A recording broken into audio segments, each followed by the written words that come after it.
ছেলে ধীরে ধীরে বলতে শুরু করলো, আমার আপন মা ছিলেন মিথ্যেবাদী। আমি বিকেলে খেলতে গেলে বলতেন, সন্ধ্যার আগে না ফিরলে ঘরে প্রবেশ করতে দেবে না, স্কুলে দুষ্টামি করলে দুপুরে খাবার খেতে দেবে না।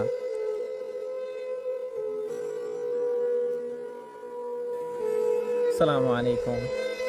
আজ আমি কোনো তত্ত্বের কথা বলতে আসিনি, কোনো ধর্ষণের ব্যাখ্যা করতে আসিনি। আজ আমি বলতে চাই একটি ছেলের হৃদয়ের গল্প, একটি মায়ের গল্প। একটি সুখী পরিবার ছিল, বাবা মা আর একমাত্র সন্তান। হাসি ছিল, স্বপ্ন ছিল, ছোট ছোট অভিমান ছিল, কিন্তু ছিল না কোনো অভাব। হঠাৎ একদিন অসুখে তার মা চলে গেলেন, বাবা একা হয়ে গেলেন, সন্তান তার মাকে হারালেন। ছেলের ভবিষ্যৎ, তার যত্ন, তার হাসি সব চিন্তা করে বাবা অনেক দিন পর বিয়ে করলেন। নতুন মা এলো ঘরে।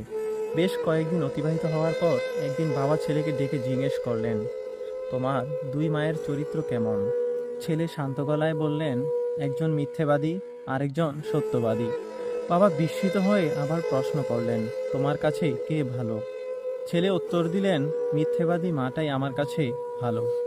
বাবার চোখে তখন বিস্ময়, মনে প্রশ্নের ঝড়। বাবা আবার প্রশ্ন করলেন, কেন তোমার কাছে মিথ্যেবাদী মাটাই ভালো? ছেলে ধীরে ধীরে বলতে শুরু করলো, আমার আপন মা ছিলেন মিথ্যেবাদী।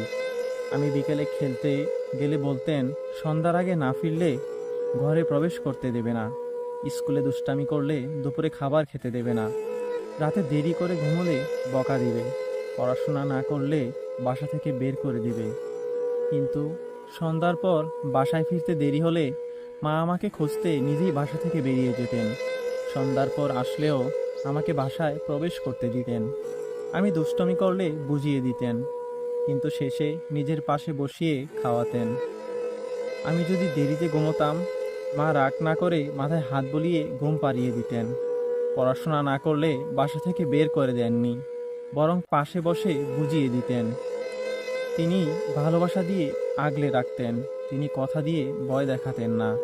তাই তিনি ছিলেন আমার মিথ্যেবাদী মা। আর আমার সত্যবাদী মা, কিন্তু আমার সত্যবাদী মা আমাকে বলেন, যদি সকালে ঘুম থেকে উঠতে দেরি হয় তাহলে নাস্তা না করে স্কুলে পাঠিয়ে দেবে। আমি যদি খেলাধুলা শেষে সন্ধ্যায় বাসায় ফিরতে লেট করি, আমাকে বাসায় প্রবেশ করতে দিবে না। আমি যদি রাতে ঘুমোতে দেরি করি, তাহলে বাসার বাকি কাজগুলো আমাকে দিয়ে করাবে। তিনি ঠিক তেমনটিই করেন।